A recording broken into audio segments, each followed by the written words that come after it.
guys, we got 2 drinks in our hands. This is the Super Soda Bros podcast, a Netherfire Studios production, and a News Fanatics production. 2 productions. Who would have known? Who would have known? I'm one of your hosts, Caleb. And I'm one of your other hosts, Luke. Hello, Luke. How are you today? Hello. So we have very different drink choices. I have water, and you have, what is that, Yingling? Fermented water. Ooh. Dude, it's so funny. We just got bottles of Yingling the other day, which is the first time we've had it in a couple months, maybe like 6 months since we've had Yingling. We have to import ours. Ooh, it's so sad. It's almost like Pittsburgh is the capital of Yingling. But also in this glass, which is very nondescript. It's a Polish mug, handcrafted. It actually has Evan Williams honey whiskey in it. You're classy, drinking whiskey out of a coffee mug, just like them cowboys. Let me just pinky up. Do you not have any like glass whiskey glasses? Not clean. Oh my goodness! That's how much whiskey we've been drinking. We've gotten a lot better with drinking less whiskey. It's dangerous, dude. Yeah, but it's good. It's very tasty. But good show, good soup. I got Canadian whiskey the other day. Did I get Canadian whiskey? No. Hold on. When we visited you guys and we bought a whole bunch, do you remember me buying Canadian whiskey, or did I buy the Canadian whiskey here? I don't remember. I know that we got you like New Hampshire whiskey or something. Yeah, you got me peanut butter whiskey. Or you showed us peanut butter whiskey. Yeah, we still have that. So I must have bought the Canadian whiskey here. But that stuff, it's not like high quality, obviously. It comes in a plastic tub. But it's still tasty. It's still yum. Oh, imagine like a peanut butter whiskey with like a chocolate something, like a chocolate liqueur or like a chocolate Baileys or something. Or what if you had like a stout with the peanut butter whiskey? So you would like drink the stout and then you would do a chaser of whiskey. Isn't that basically like an Irish car bomb? You know what? It is, but it's just separated. It's the same thing, but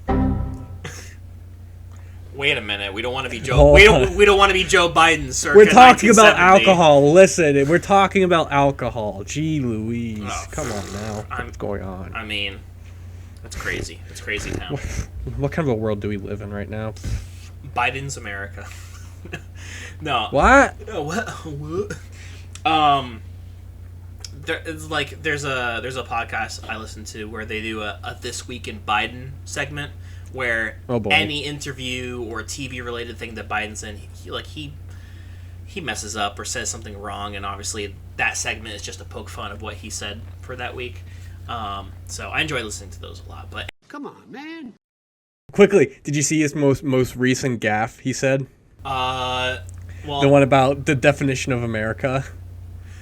Oh, I think I heard it, but I don't remember the specifics. America can be described as one word. And that's it. I'm like, oh no. Did he go like blah, blah, blah, blah, and then he continued to define it using many, many words and other definitions? I don't know. Just the clip stopped. There goes, Anyway, this is not the political podcast. No, you can go watch someone else for that. Which is like comedy, wherever it may lie. So politics. Politics in general is pretty funny. It's a good show. Yeah. So good TV. So getting into this episode, just straight up, we kind of touched on this last episode, but we wanted to talk about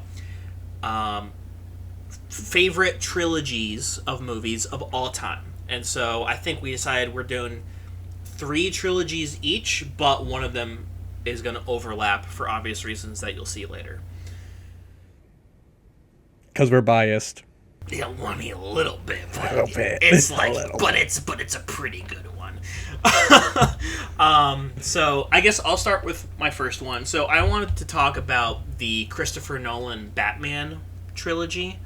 One of the best superhero movie trilogies of all time. And not even just trilogy, like you don't have to define it as a trilogy, but just series of movies. Because obviously there's 3 original Spider-Man movies, there's 3 new Spider-Man movies. You know, Amazing Spider-Man had 2, which I mean those were not great movies by any stretch of the imagination. And there's like random Marvel heroes that have a trilogy of movies. 3, yeah. So, but I think that, well, personally speaking, I think that Christopher Nolan's Batman wipes all the other trilogies out of the water. Because think about the very first one, Batman Begins. Like, we hadn't really seen a dark superhero movie before that. I mean, it's not really a dark... But darker than what's been out there. Yeah, it has dark themes, for the time. But yeah. And also, like, we got to see Batman's origin story, kinda, and how he kind of takes on that role for himself.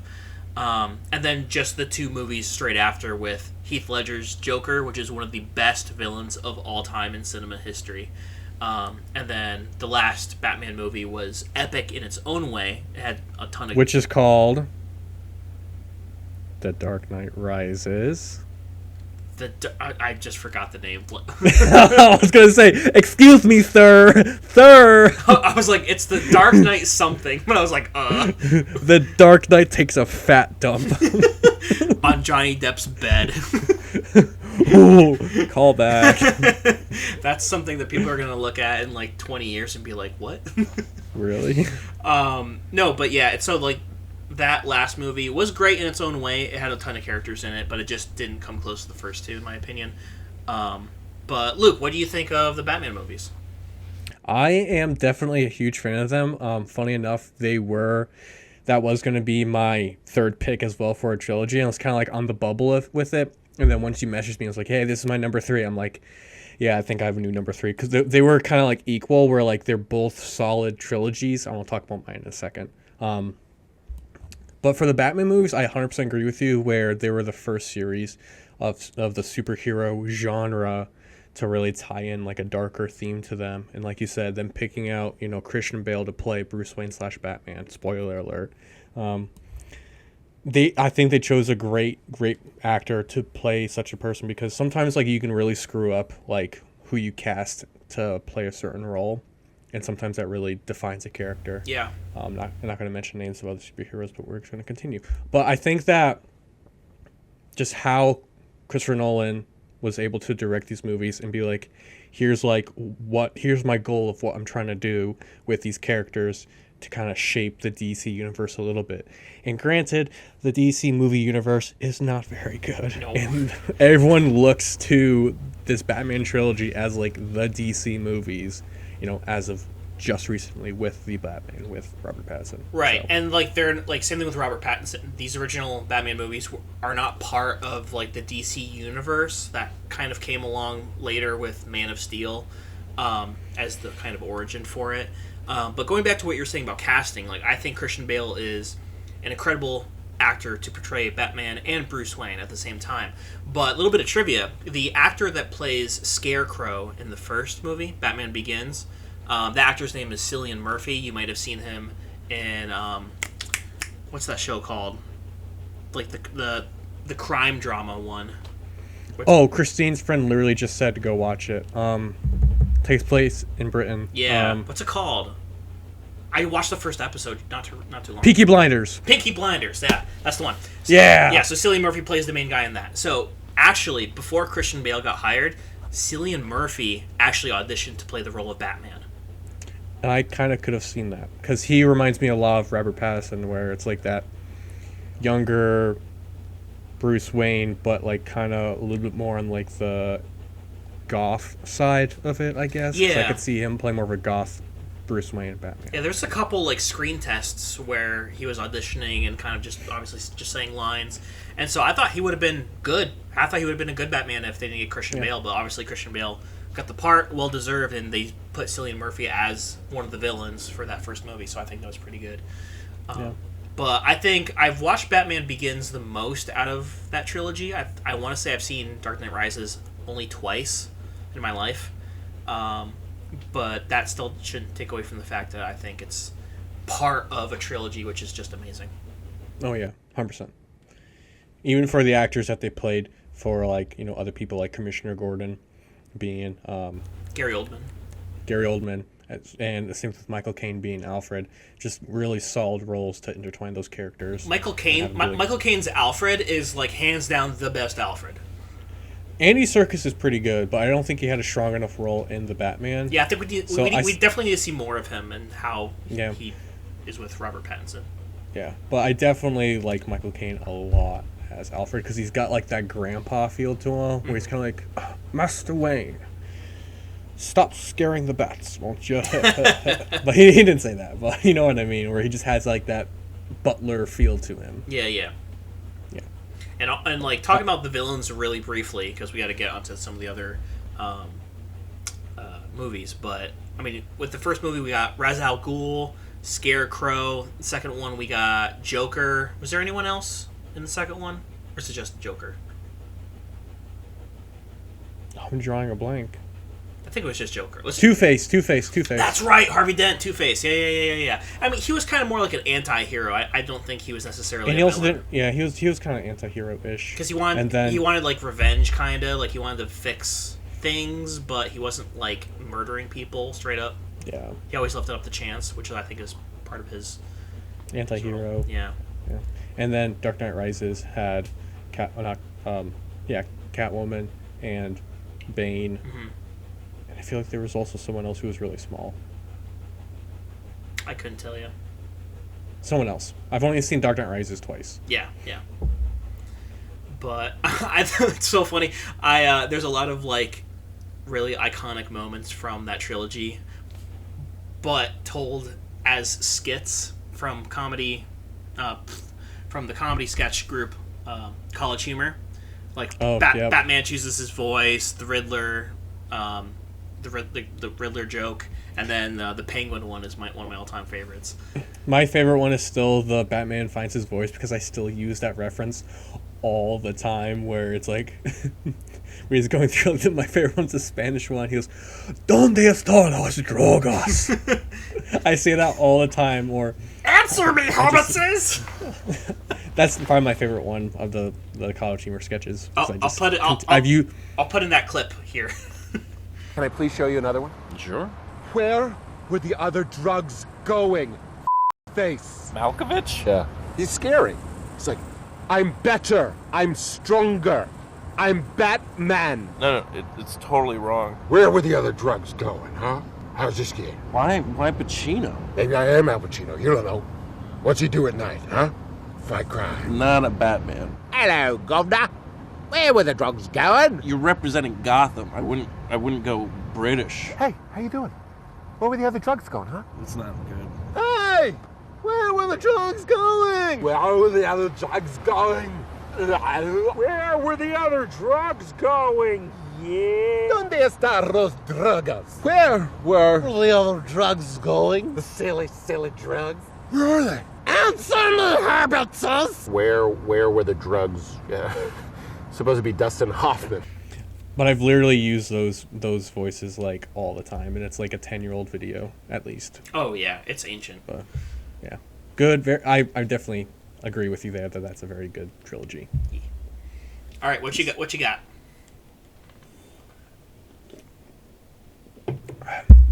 So I picked this trilogy. That's my number 3.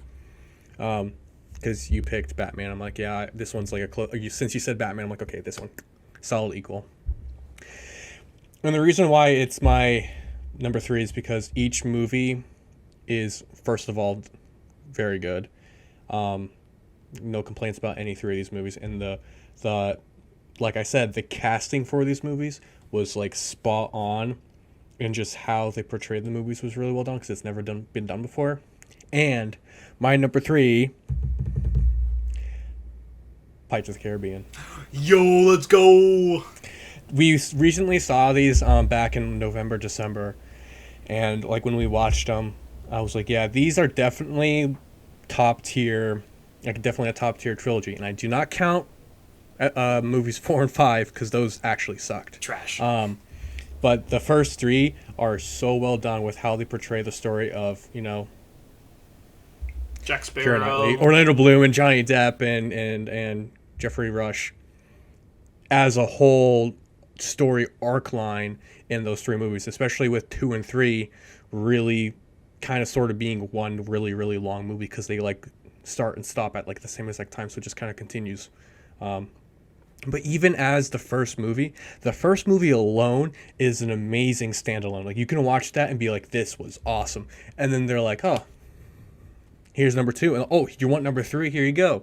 So each 3 of those movies, I think they did an extremely good job because like I said before, there haven't really been any good 15th, 16th century movies to begin with. Yeah, there's only really a handful. I mean, you have Mel Gibson's The Patriot. There's a couple Master Commander. There's a couple Civil War movies that are really, really good. But there's really not a lot because it's hard to grab the attention of that entire era nowadays because people just like focusing on current stuff usually. So and like especially because like those other movies are much more serious, but Parts of the Caribbean is like a very fun. Obviously produced by Disney, so they can't get things like too crazy, but they can still like show like skeletons and like tentacles being chopped off from squids and stuff like that. Yeah. But yeah, just for me, I have not really too much bad to say about that trilogy, and I think having Johnny Depp, even what he's going through right now, having Johnny Depp as like Captain Jack Sparrow is one of the most iconic Disney characters, I think, of all time. 100%. I totally agree with you.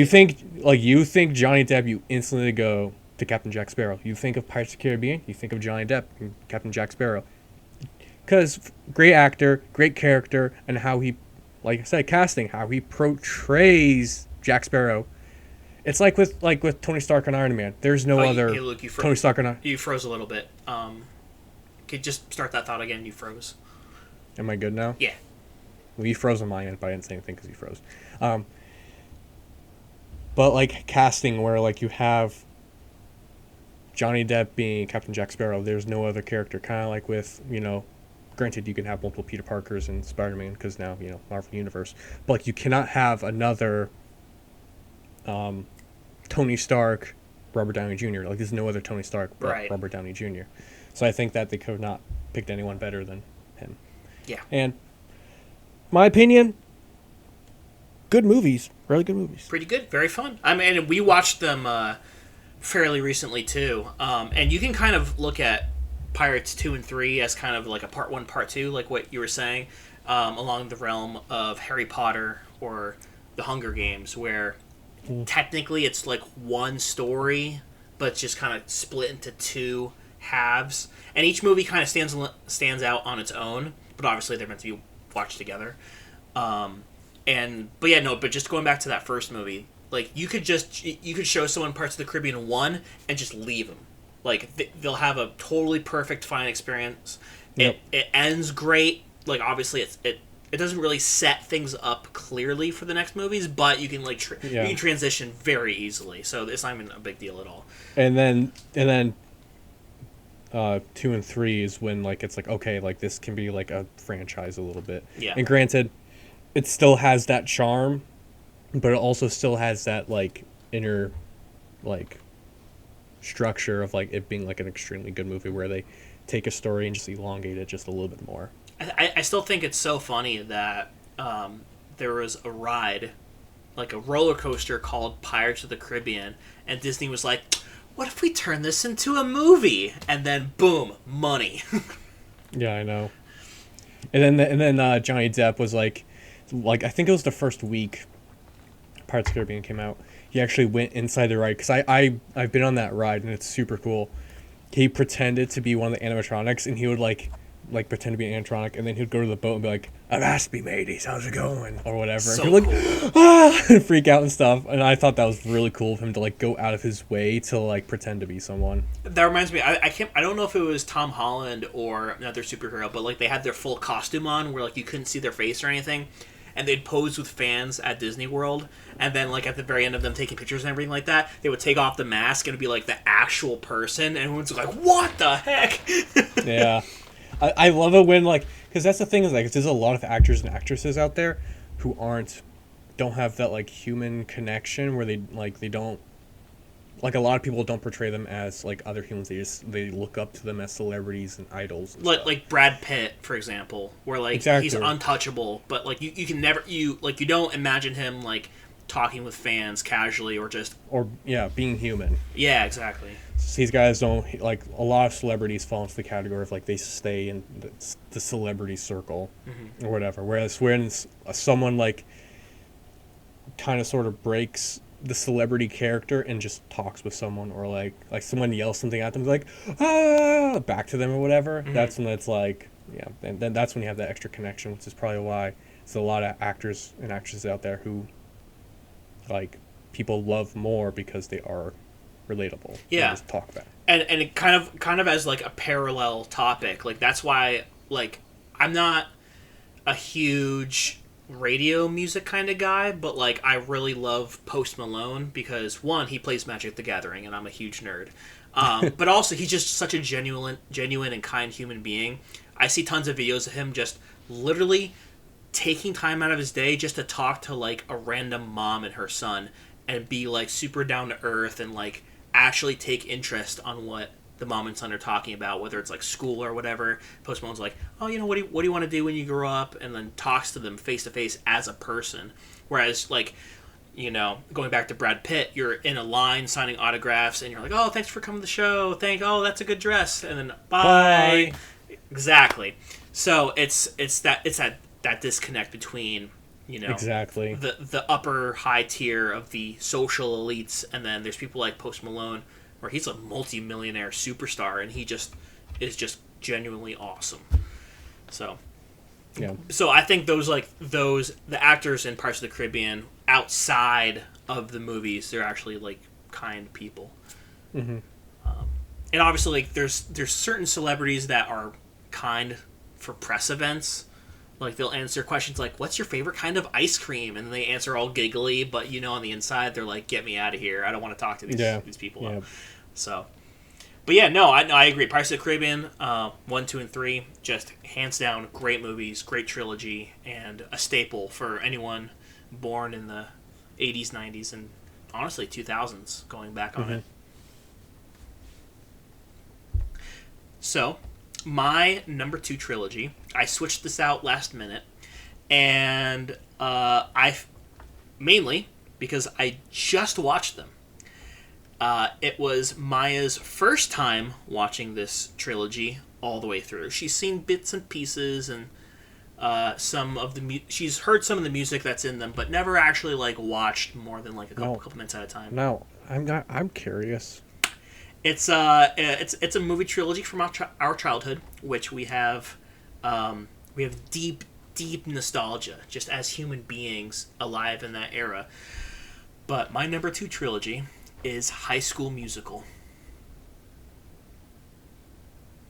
Come on, man. What? Really? Oh my goodness, dude. Get with me, man. And look, because like before I changed my mind, I was going to talk about the Planet of the Apes, but then I realized I've seen the first Planet of the Apes movie probably about like 5 or 6 times, but then the other 2 I've seen once. So I thought, it's a groundbreaking trilogy in terms of CGI and performance capture, especially because Andy Serkis, who plays Gollum and Alfred in the newest Batman, he kind of spearheads everything performance capture related with the little dots and CGI. But I was thought to myself, I'm like, High School Musical, like those 3 movies, every single one is iconic. They all have their like own persona of like, High School Musical 1 focuses on this, High School Musical 2 focuses on this, High School Musical 3 focuses on this, but at the same time they're one story, but they're all so different. Right, no, exactly. And like each one has its own theme, and you can obviously very clearly tell the budget. Yeah. Because like the first High School Musical movie was like, here's $20,000 and some like no-name actors, except for like I think Ashley Tisdale, who plays Sharpay. I think she was up and coming, but everybody else was kind of... Zac Efron was also up and coming as well. Yeah, I think that I want to say that was his first major role, but I don't want to be quoted on that, so I might get that wrong. Don't quote. But, like, that first movie is, like, you can tell, like, the camera quality isn't great. Like, the whole flow of the plot is very, like, cookie-cutter characters. In a good way, because that's what the movie is there for. But then once you get to High School Musical 3, which is the only High School Musical movie to be released in theaters, the other ones were Disney Channel exclusives. That came out in theaters, and it's just the most money thrown into it possible. But one of the main reasons why I chose this is not because of the acting or for the storylines, because obviously it's a cheesy high school, middle school drama movie, but it's because of the songs. Like, every single song is iconic. We're gonna work this out, making it try. Oh, no. What about the boys are back? I know. The boys are back. Going back to the day when the neighborhood. Dude, honestly, they're bangers. They are. And so I gotta ask you straight up, because everybody might have a different answer. But what is your favorite High School Musical movie, and what's your favorite song? Favorite movie is probably the second one, just because I've seen that one the most, and that's when like you said, they got more budget, and the acting and everything was just a little bit better than the first one. My favorite song, though, I think the song that I would say that I know the most is Boys Are Back, but my favorite song is probably the one in High School Musical 2 when they're in the kitchen. I can't remember the name of it. When they're all in the kitchen and they're like singing, they're like banging pans and pots and pans and stuff getting thrown around. Yeah. I don't remember the name of it. Let me see if I can check on Spotify real quick. It's probably on here. Okay. I just want to make sure I get it right. So while you're looking that up, I would have to say High School Musical 2 as well, for the same reason. I think it has the most cohesive story, like the best character arc, where Troy's kind of dealing with this push and pull between, getting money at better and better jobs, but he's being pushed away from his friends. It was Work This Out. Oh, it was? Okay. So Work This Out is really good. Oh my goodness. High School Musical 2, I think, has the best soundtrack as well. It's got What Time Is It? Fabulous. Work This Out. You Are the Music of Me. I Don't Know, I Don't Dance. That's the baseball one. I Don't Dance. Yeah. I Know You Can. Not a chance. And then there's Bet on It and All for One. They're all good songs. The one bad song is the Hana Pakalupa Apawa'a. Yeah, that one's trash. but in the movie, it's kind of a joke anyway, so you can kind of forgive We're that. breaking through soaring, flying. I mean, there's not a star in heaven that we can't reach. Each movie's just brilliant. Like, even High School Musical 3 has a really good soundtrack as well. Mm-hmm. I mean, very highly produced. Like, think of Troy's solo song, Scream. Like, where that's a really good one, he's too. going through the school, and, like, the school's twisting around him and everything. He's shutting lockers and throwing basketballs around. And classic teen angst. Yep. But yeah, no. Go ahead. I was just gonna say I definitely agree with you. They're very, very over the top cheesy, but they are good. But yeah, and also, like, in the time you can really relate to them, because obviously we were in high school and middle school. Actually, honestly, when the last one came out, I was only 12 and you were 10, so we were kind of a bit young for everything. But we still understood it because we were still in that age group of, like, we understand what is going on, kind of thing. Yeah, and even though being in middle school. Yeah, and we were homeschooled too, so it's not like we had that personal connection with, like, other friends in school, but like, they're very teen problems, Yeah. So I just felt like nostalgia. Also, looking back at those movies and watching them as adults, you're just kind of looking back. You're like, oh man, the 2000s were wild. They were a poppin'. Yeah, like, look at the outfit choices for some of those characters. It's like, yeah, they don't match at all. No. And, like, it's so funny, like, some of the outfit choices, like, we were watching it, and Maya's like, oh yeah, they're gay. 100%. I'm like, but it's just... What's his face? It's just a hat. Ryan Evans, Sharpay's brother. Yeah, Even though literally he falls in love with Kelsey, the piano player, in the third movie. He wears the what's the hat he wears? a pie hat or something like that. Where it's the one that has like a the mini angle fedora. top and it comes down. Yeah, mini fedora or something like that. I think it's called like a pot pie hat. I don't know. I don't remember. I don't know. But yeah, no, it's just outrageous vests and stuff like that. It's quite wild. Lots of bright colors and stripes and I was looking up khakis. I was looking up the different ages of the actors and actresses. Obviously for the first movie, because that's the one where they all make their introduction. But the oldest was Ashley Tisdale, who plays Sharpay. She was 20. And the youngest was Corbin Bleu, who plays Troy's friend Chad with the afro. He was 17. No, he was 15, I believe. So he was actually accurate. More or less, yeah. He was the only one that's accurate. Everyone else was 17. See, that's the thing, is that also with High School Musical, everybody's about kind of sort of the right age, except for High School Musical 3.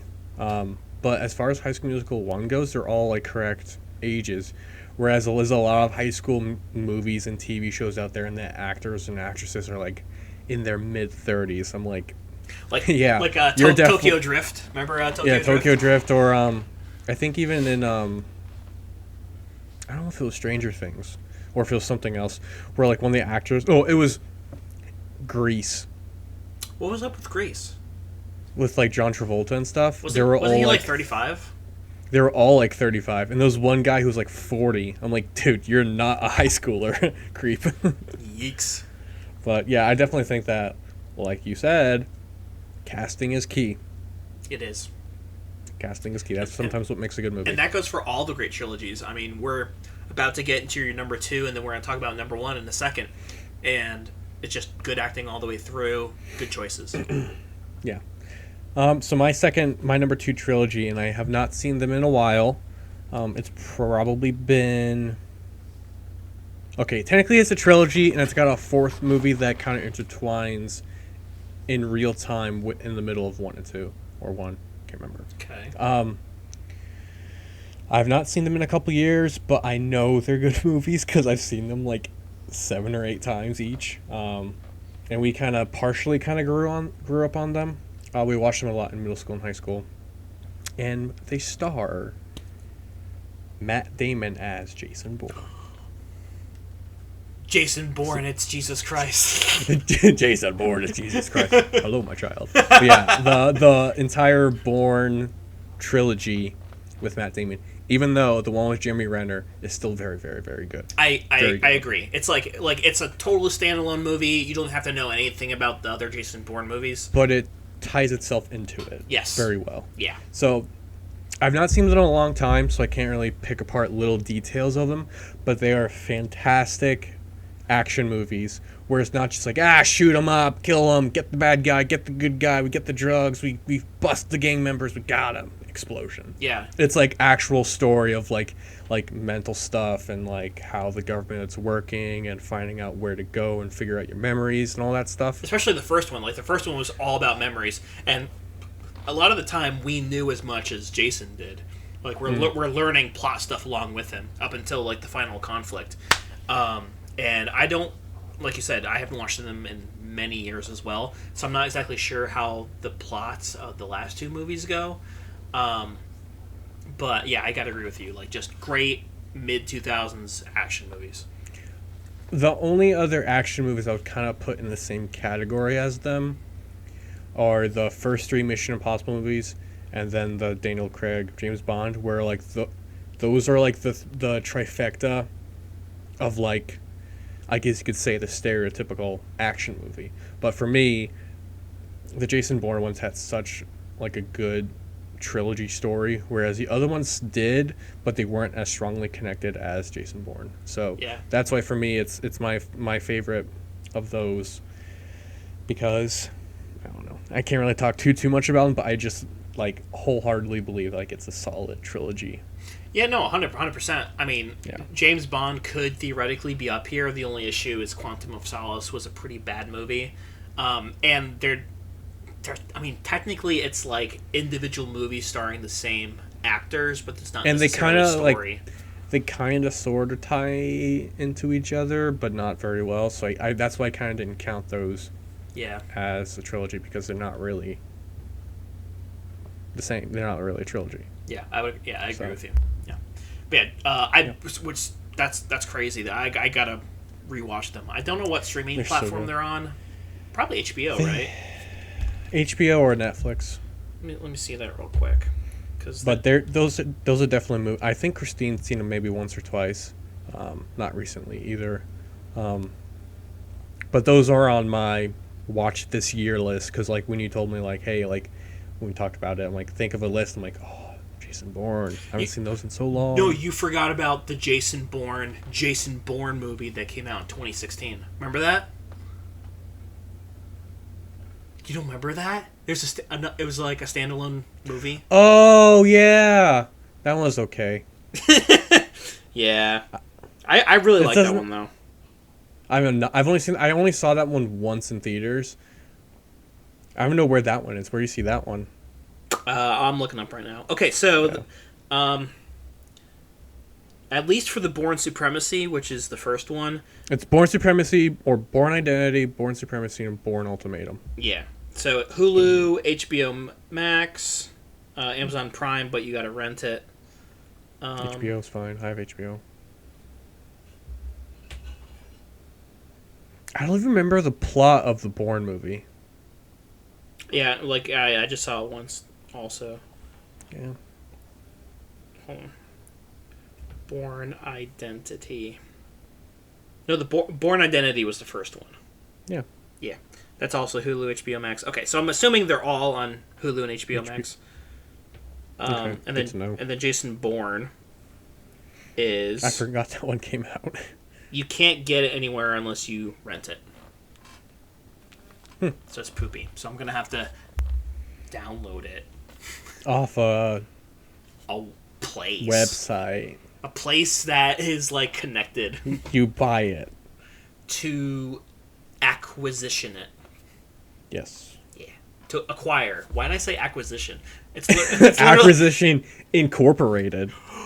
The best D&D podcast of all time, but we're not going there. That's a great series. Anyway, a little bit of nerd coming out of me. I get excited. So, Dungeons and Dragons was obviously inspired from like mythology and folklore and all that, but also one particular series, which comes in at our number one trilogy of all time. Luke, will you do the honors?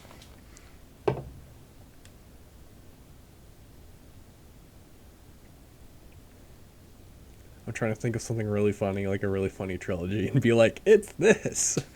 Hermie and Wormy and Friends. You guessed it, folks. It's The Lord of the Wings. Default street movie, A Fellowship of the Wing, Two Towers, and Return of the King. And the crowd goes wild. Oh my, Luke is convulsed to death. I am dead. But dude, like Lord of the Rings, it's a flawless trilogy. Granted, the people that don't like it because it's slow. Listen, you're slow. You just don't have the mind capacity to like understand, bro. Your brain needs go when you really need to sit back and relax. Yeah, there is no other way to watch the Lord of the Rings movies except extended edition, which I think each one is almost 4 hours long each. I think Return of the King is just over 4 hours. It could be, but that's the only way to watch it. You need because they cut so much out. Yeah, they cut so much out. Like the original movies, I think they add 45 minutes in the extended cuts to each movie. I believe so. That's correct. Yeah. Because you're missing out on a lot of screen time and a lot of story in that time. And sometimes they add like little like battle sequences where it's like maybe 30 seconds to a battle here and there, but there's like full on scenes, like especially in the first movie of like Hobbiton and them getting to Moria, where there's like there's a solid like 3-minute sequence which is just boom, it's there. So like, yeah, you have to watch extended edition. And like you were saying, a barrier to entry is 1, it's fantasy. 2, it's action, mostly. And 3, they're incredibly long. So you might not have like the patience to sit through it and like digest everything, but for people that like that style, I mean, obviously, Lord of the Rings fans are some of the most loyal fans in all of history. Like we have friends, the Van Patellas, who also do a podcast, two brothers. So I don't think they talked about Lord of the Rings yet, but they talked about other movies. Anyway, so for our friends growing up, those are the people that we would most commonly talk to about Lord of the Rings and just exchange trivia and stuff we liked about the movies, as well as the Vertifay family, but mostly Van Patellas just because we talked to them more. Yeah, I kind of like you said before, like Lord of the Rings fans are like the most diehard fans. Like if something comes out, they're going to watch it. Kind of like with the new show coming out on Amazon this year. Granted, Hobbit was okay. Yeah, the Hobbit Trilogy was Isolation of Smaug and the Battle of the Five Armies could have been 2 movies, so it could have been a duo movie, but they just really extended it so much to the point where I'm like, okay, dude, like, make it 2 movies, don't milk the money, just make them good. Sure, they're okay. But I still watched them multiple times. Of course. Extended editions as well. Of course. And the same thing with this new show coming out. I hope it's good. I hope it's better than the Hobbit trilogy. You can't beat the original trilogy. Good luck. But I hope it's good. Yeah, and like we were talking about casting before, like the casting for the Lord of the Rings movies, it's spot on. It's stupendous. Like you have greats like Christopher Lee as Saruman, which Christopher Lee has been in the most movies of any actor in history. You have Ian McKellen, and you have like child actors like Sean Astin, Elijah Wood, like actors that kind of got their rise as kids, but now they're like adults. Yeah, same thing with even with Dominic Monaghan. He's in a good amount of movies as well. And then you have Viggo Mortensen, who's in a decent amount of movies. He's not in a whole lot. He wasn't really a huge actor.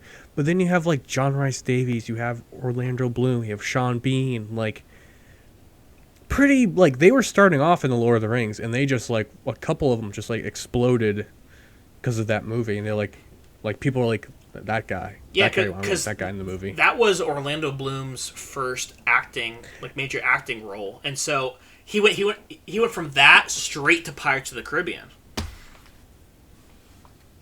Money, a lot of money. He got a lot of money in those couple of years.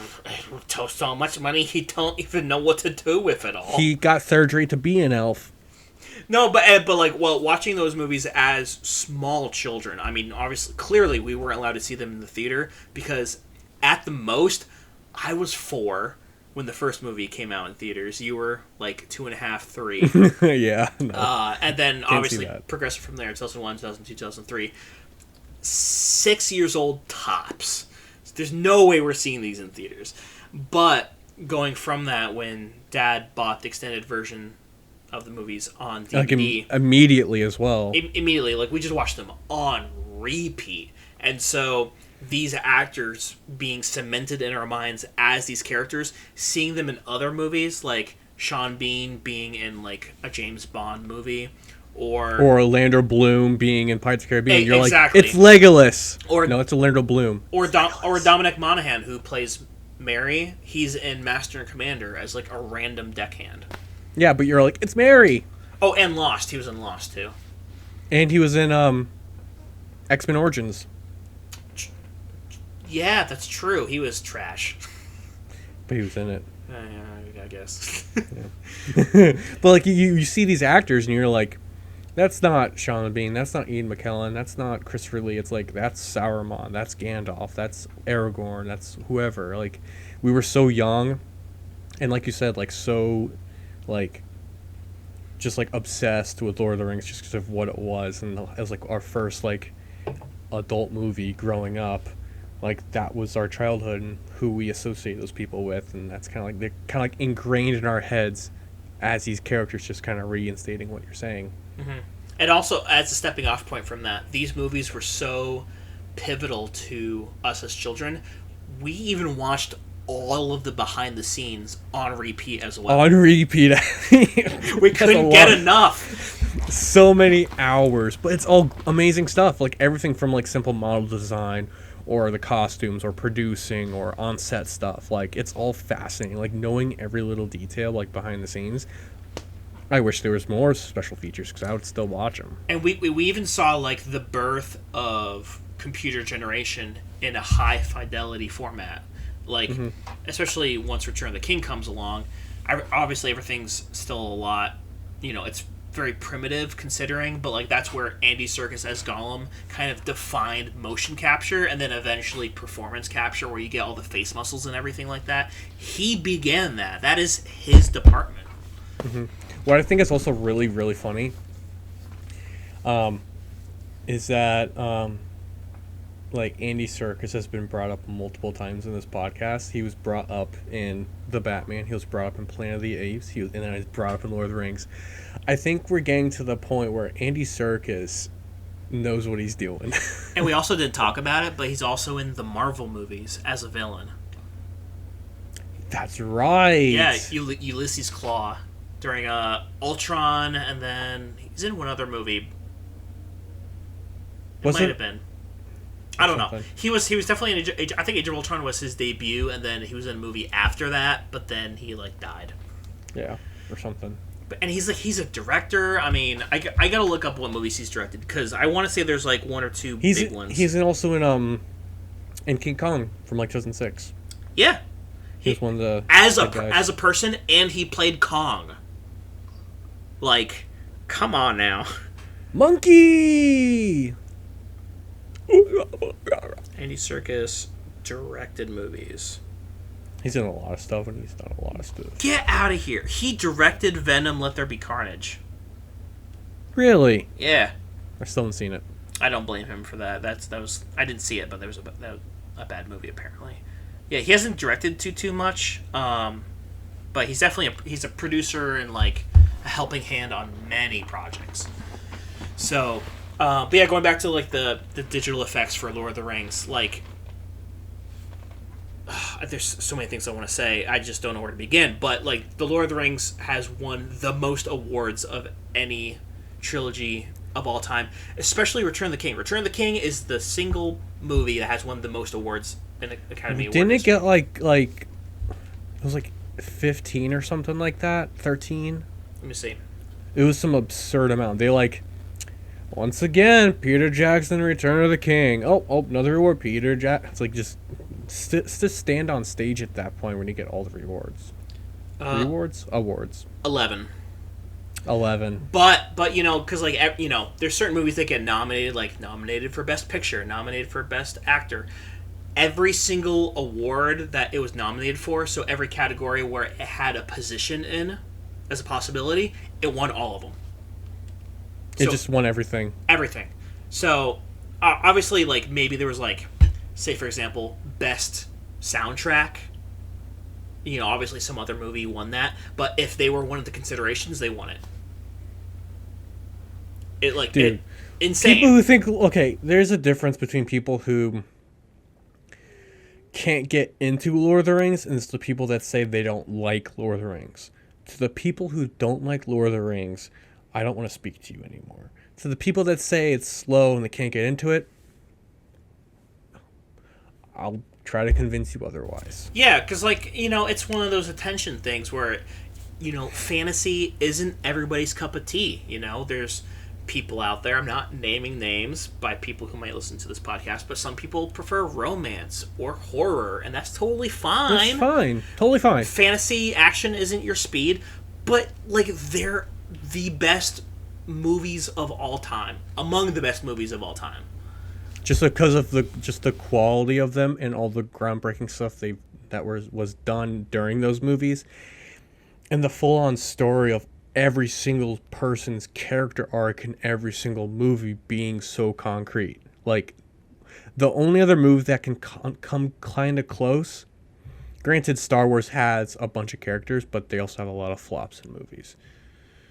But Marvel is probably the other one where it's like you have these huge character arcs over so many movies and, like, a story throughout so many years. I feel like Marvel overall and Lord of the Rings have, like, really strong worlds. And Star Wars is getting there. I feel like if Star Wars can really pull through with this Kenobi, with the new Mandalorian and stuff, they can come into that.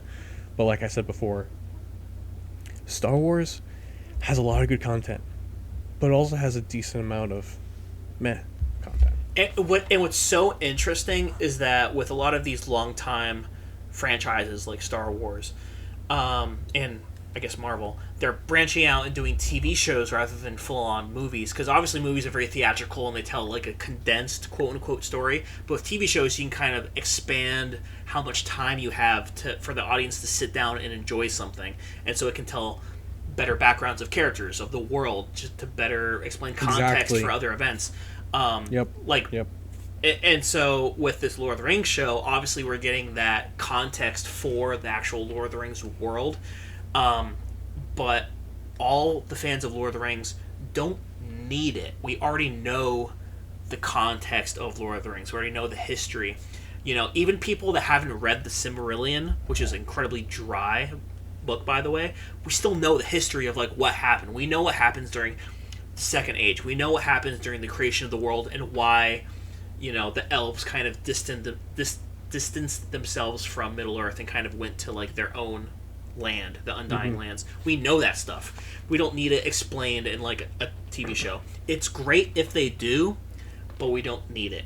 With Marvel and Star Wars, like with Star Wars, you're like, oh yeah, the Old Republic, you know, 1,000 years ago, the Jedi were at the height of their power. We don't like know too much about that other than like non-canon books. So it's gonna be interesting to see that if they ever explore that, or with the Kenobi show. Sorry, I don't mean to keep on going, but with the Kenobi show, we know what Kenobi is doing in between episodes 3 and 4 of Star Wars, but we get to see it now. Exactly. See, that's the thing, is like sometimes when it comes to something like Star Wars, we want to see the in-between stuff, or we want to see what happens as a prequel, because we know what's there overall from, like, granted a lot of books aren't canon anymore, but we know what happens during the whole timeline. But with people making these shows, they have the time and a slightly smaller budget to visually see what's actually going on. So people who aren't diehard fans understand a lot better. Yeah. Yeah. So with Star Wars, I love seeing all the in-between stuff a lot, and I love seeing Mandalorian. Not Boba Fett that much. And with Kenobi, like, seeing all that, even with Rogue One, seeing how they got the Death Star plans and all that, it's like great. I don't want to say filler episodes or filler content, but like all that filler stuff, like visualizing it. What Star Wars needs to do is get out of their baby chairs with all this modern stuff, and they need to go back in time. Either back in time or make it more gritty. Like make it more gritty, which I don't think they'll do because it's Disney and Star Wars. But they need to go back. They need to go back to when the Jedi and the Sith were fighting like hardcore, and get into that stuff, because that's what like the diehard fans are like. Like, I want to see Darth Plagueis. I want to see all these people. I want to see Yoda in his prime, and I see younger Qui-Gon Jinn and all that stuff. I want to see prequel stuff. Sure, I really want to see Kenobi. I'm excited for Kenobi a lot. But I want to like experience a new era of Star Wars. Yeah, because like we've filled out kind of everything that 1, 2, and 3, 4, 5, and 6 has to offer. We have the Clone Wars animated show. We have the Star Wars Rebels TV show. Like, we have all these in-between things. I really don't care what happens between episodes 6 and 7, because there's like a 20-year gap or something. Who cares? I don't care. We want to see the other stuff. With the Lord of the Rings show, tying that back in real quick, it takes place during the Second Age, a long time ago. It has nothing to do with the Lord of the Rings or Hobbit movies. I'm so excited about it because it is it's like pre-prequel, where it's like the guts of the story, like the world before the world that we know visually. It's a blank canvas, but we know what colors are going on the painting. Yes. Happy little trees. Yeah, many trees. One might say the trees of Valinor, the one white tree and the one yellow tree, which provides light and goodness over the entire land. You don't know about that? Yo, mama. You don't know about that? You don't know about the trees of Valinor? I know the white tree. I don't know about the yellow one. What are you talking about, yellow? I don't know. There's 2 trees. I forget their names, but those are the trees where Ungoliant, the grandmother of Shelob the spider, through Melkor, which is Sauron's mentor, went up to the trees, and Ungoliant sucked the sap out of the trees of life. And I think it ended up poisoning her, but that eventually gave her like superhuman powers and birthed out a whole bunch of spiders like Shelob. And so Melkor was using her to extinguish the light of the elves, because he couldn't do that on his own. But that's what the trees are there for, and those trees, I mean, in the trailers and promotional material for the Lord of the Rings show, those trees are at full blast. They're at full bloom. You know, I think the elves are still on Middle Earth. I don't think they've separated yet. Ooh, this is getting exciting. And so there's a hobbit hand in the trailer. There's like different dwarves and elves. So I think Middle Earth is still kind of, you know, it's still together. I don't because like I don't know if the Númenóreans have fallen yet. I don't know if men are a thing. Because we don't know exactly what time it's taking place. We just know it's old. It's Second Age for sure, but we don't know exactly when. Yeah, we don't know where and that. Yeah, because like we know obviously basic timelines of stuff from Tolkien's writings and clarifications by his son later on, but it's basically a canvas. We don't really know what's going to happen. I'm excited for that show. Lord of the Rings is like a box of chocolates. You don't know what you're going to get. It could be good, could be bad. I'm really hoping it's good. I hope if it's better than The Hobbit by this much, I'll be happy with it. Yeah, me too. I just want to enjoy it. Because, like, I mean, we're kind of getting on a side tangent, and we're not talking about trilogies anymore. But, like, the Boba Fett series for Star Wars kind of sucked. It got except for the 1.5 episodes with Mando himself. Yeah, the last bit was okay, but the first part was like bleh. And the Halo show is completely poopy. We won't talk about it. We're not talking about that. It's not worth talking about. We might do like a rant podcast in the future, but yeah, we can do a rant. We can do a rant podcast when the first season's over. Although they did get confirmed for a second season, so that should be interesting. No. Dude, I hate this series so much. I'm like, why can't you be good? Why are you so bad? I'm only watching it to be mad. Like I'm not I'm not watching it because I'm interested. I'm like, what are they going to mess up this time? Yeah, exactly. How badly can Paramount screw up? And literally, there's a brief handful of moments that I think are actually okay. Like, very brief, and they're almost all action related. Like battles and stuff. Yeah. Everything else is just I'm not gonna say more because I'll get on a rant. Stinky. I don't want to get on that, but we'll probably do that some other time. But anyway, Lord of the Rings, Fellowship of the Ring, Two Towers, Return of the King, incredible. Can't beat them. They will never be remade. Not. Oh no, man! If they get remade in like 50 years, they can try. They're gonna fail. Good luck. Yeah, you can't beat it. You literally can't beat. If you try to remake Lord of the Rings in any capacity, it's not going to be nearly as good. No matter who you get as actors, no matter who you get as a director, producer, screenwriter, or whatever. Nope, ain't happening, bud. Good try. It's like they tried to do that with Ben-Hur, like the old 1960s Charlton Heston classic. They tried remaking Ben-Hur like 5 or 10 years ago, and it was just poopy. It's like who cares? You know, it's just one of those things. But yeah, deeply nostalgic. Love the Lord of the Rings. Yeah. I want to talk about movies that are coming up this year, but I don't. It's probably a pretty big list, but I know there's a lot of good movies coming out this year, which I'm excited about. I feel like 2022 has a good amount of content that's pretty solid. So pretty good. Everyone be on the lookout for what's coming up, because if you miss out, wah. Make sure you get your tickets early, because sometimes things will be sold out. You know, when this podcast releases, Doctor Strange and the Multiverse of Madness will be out. Yeah. And hopefully by next podcast, maybe we'll talk a little briefly about it and our thoughts next podcast. Maybe. If we have time, because we might talk about it a lot, depending on how good or bad it is. But I think it's gonna be good. I feel like it's gonna be a good movie. And by the time, I know you haven't seen it, but by the time this podcast comes out, I think the week after is finally when Stranger Things season 4 comes out, which I've been waiting for like over 2 years now. I haven't. I saw like one episode. Sean Austin's in it. I know. He was in the second season. Honestly, a lot of people. Quickly. Stranger Things has a weird feel, weird fan base to it, where there's a lot of people who are like diehard Stranger Things fans, and like they won't shut up about it.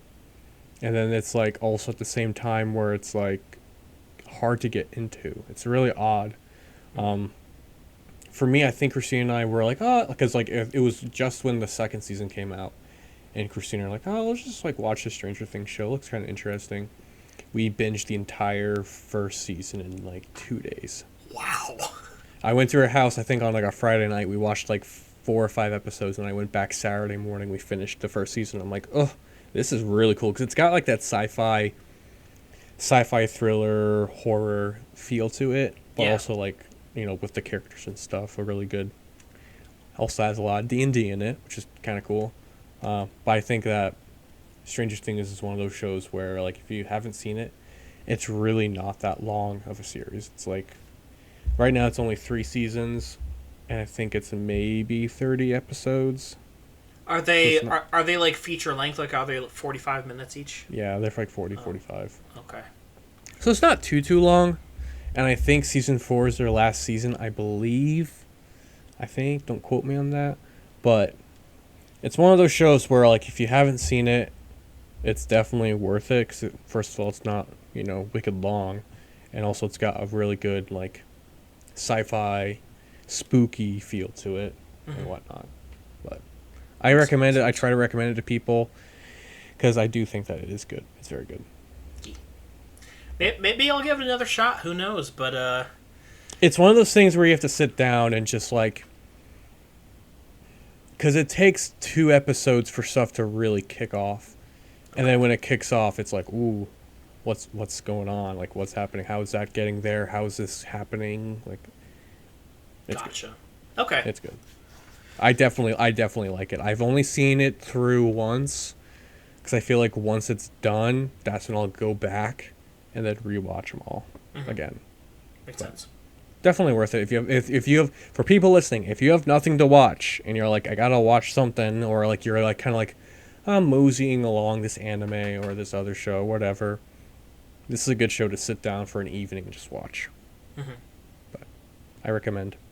Stranger Things, it's on Netflix, and yes, everything's on there. Yes. Do it now. I command you. Yo, mama. And your mama, she likes a lot of this show, and she does. She's the one who comments and likes and subscribes and follows and rings the bell, just like you should. If we can get a couple people to follow and ring that bell, would be kind of nice. Please ring the bell. Ring it for us. Give us attention and love. Ding-a-ling-ling, ring that bell. Gotta ring those bells. Oh, Mr. Spoon. So rusty. I had one of my coworkers the other day. He's like, "Hey, Caleb, I got a weird question for you." I'm like, "Hey, what's up?" He's like, "I know this is kind of weird, but do you play Dungeons and Dragons?" And I'm like, "Yeah, like I'm a DM." And he's like, "Yeah." And then he started going off. He's like, "Yeah, I used to play with my friends, but there's not enough time now because I'm an adult." And I'm like, "Dude, same. Like, I was so heavy into RPGs. I made RPGs for my family." Yeah. Thing is, like, Dungeons and Dragons is like, so you have an afternoon. Do you have 6 hours? Because it's not a thing you just pick up and do it. It's like you have to plan like a week or 2 in advance. And it's especially hard now. I mean, even if you do it on a weekend, like you have to have everyone come in on their computers and FaceTime in and have all their papers in front. Either papers or you have to have like a program up in front of you. And it just gets so complicated as adults now. Yeah. A lot of work. Yeah. So I envy the people where they have enough free time where they can go to a gaming store, find a group to regularly play with at the store. Like, man, But that's when it's like a whole different level of hobby. It's not just you play. It's like I have dedicated time for this thing. That's how I feel with like most gaming hobbies in general, like Warhammer or Magic the Gathering, where you have to set aside time. It even goes for like any hobby to begin with. Like, if it's a hobby of yours, you're gonna put away time for certain days where you just go out and do whatever. Whether it be, for playing Dungeons and Dragons, for playing airsoft or paintball, for snowboarding, for car stuff, for frisbee, for whatever. Like, if it's a hobby, you're gonna set aside time to go do it. Yeah. 100%. So it just depends on how high up the chain it is for your hobbies. I have a lot of hobbies, but I don't necessarily have enough time to go through them all. Time for certain hobbies. Yeah, I feel that. Although, what? This is a quick side tangent. I'll send you a link. My new hobby I want to do is downhill mountain biking. And dude, there's a place like not even a half an hour from here. It's a full-blown mountain with bike lifts. Bro. Yeah, and they're like groomed like biking trails. You're gonna die. You're gonna die. Dude, it looks sick. Well, like you know how the rail trail is in Connecticut? Yeah. It's like they have like green trails and blue trails and black trails, so it's like a ski slope. But like the green trails are like super easy, but like they still have like there's like the easy trail where it's like you kind of just go down the mountain and you do like slow turns all the way down. Yeah. And then there's green trails. They have like small little embankments and tiny little bumps and stuff. So I'm like, go for like if I really get into it, I'll obviously invest into it. But I can literally go take my bike. I have to get just a full like those dirt bike full helmets or whatever. Yep. They say that is the one requirement is one of those helmets just because safety, legal reasons. Yeah. But like if I just because even Christina wants to do it. If we just get those helmets, maybe make sure our brakes are good. Piece of cake. Easy. Yeah, definitely. Dude, I've been watching videos. Dude, it looks so much fun. So much fun. When we were visiting you guys a couple months back, we were watching like, bikers go down those kind of trails, and it looked freaking awesome, but also just crashes. Oh yeah. And there's crashes. Oh yeah, tons. I feel like that one video spiked my interest in it because I didn't really think it was a thing. Because obviously, there's like cycling and mountain biking, all this stuff, but just like downhill riding, I think that video like sparked that in my head. I'm like, this has got to be a thing. So I just like kind of like found it on YouTube by accident. I'm like, oh my god, I fell in love with it immediately. I'm like, this is sick, so cool. Because it's got like that biking element, which I love biking, but it's got that like extra adrenaline of like going down the mountain. Mm-hmm. So, if you see GoPro videos at some point, it'll be Luke. Yep. But Christina and I, we do want to go. We're probably going to try to go at least once this year, maybe twice, to see if we really, really enjoy it. And then if we really like it, we might invest in it down the road. Mm-hmm. But it's got like a really, like how snowboarding and skiing are. This is tangent off movies, but it's like the same thing with like ski passes and stuff, where like you have a season's pass from April to October, and you can go on, most weekdays and all weekends, or you can just buy a day ticket. Yeah, makes sense. So it looks like a lot of fun. It looks super cool. I'll send you a video and you can be like, I'll support you all the way. I mean, that sounds like a blast. If you guys come up to Maine though, dude, no, honestly, like I would try it. I would do it. It looks so much fun. I'd send you a video. You're gonna be like, what? I never knew it was a thing. I never knew, and I'm like, my mind is blown. This is awesome. Yeah, and there's tons of like hobbies like that popping up too, because like, 10 years ago, spike ball wasn't a thing, and now they have like world championships. Oh yeah. So it's all that kind of stuff. All right, let's close it out, guys. Thank you for watching and or listening to the show. This has been Caleb and Luke Soderbergh talking about the best trilogies of all time. And if you agree with us, to some extent, leave a comment. If you don't agree, and you have some other trilogy that we might have forgotten about that you like, leave a comment down below. If you're on Spotify, go to YouTube and leave a comment. Everywhere that there is where we are. And click that like button, because it doesn't do anything for you. It does something for the algorithm, so we get noticed, because we need attention so bad. I really like the notification that pops up on YouTube where it's like, so-and-so liked your video. And I'm like, they watched the show.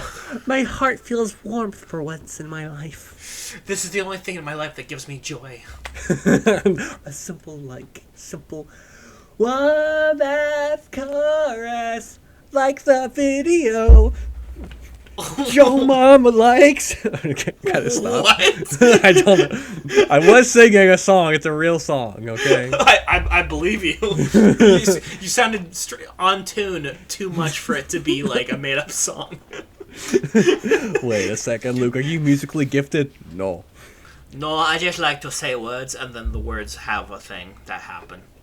They happen out of my mouth. Yeah. Ah. Oh my. Well, before we get any more weird, thank you for tuning in once again, everyone. Catch us in 2 more weeks. Don't know what we're going to talk about, but hey, that's the joy of the show sometimes is, you know, we just talk about random stuff sometimes. Yeah, that's how we do it down here in the neighborhood. Gang, gang. Yo, this gang should be called... Do you smell bacon? Yeah, episode 14. Oh, yo. What? Oh my goodness. What? My buddy Joey, hold on, I have to show you this. He's a car guy at work, good friend.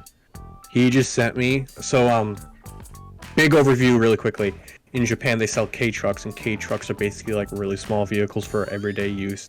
They're like smart cars, but like in car form, SUV form, van form. This dude sent me a Daihatsu K-truck fire truck. No way. Dude, it's like, hold on, this isn't... It's fine, it's just the brightness. Holy cow, dude. Dude, it's like a freaking, like... No, I see it. That's lit. Like, it's a small fire truck. I'm like, holy moly, if I had $6,000 to play around with, I would 100% buy that. Just for funsies. Just for, like, your kid. I've always wanted, like, a K-truck because, like, they're, like, 50 horsepower, maybe. But they're, like, just fun little drive-around legal cars. Like, they go, like, 45 miles an hour, but they're so cool.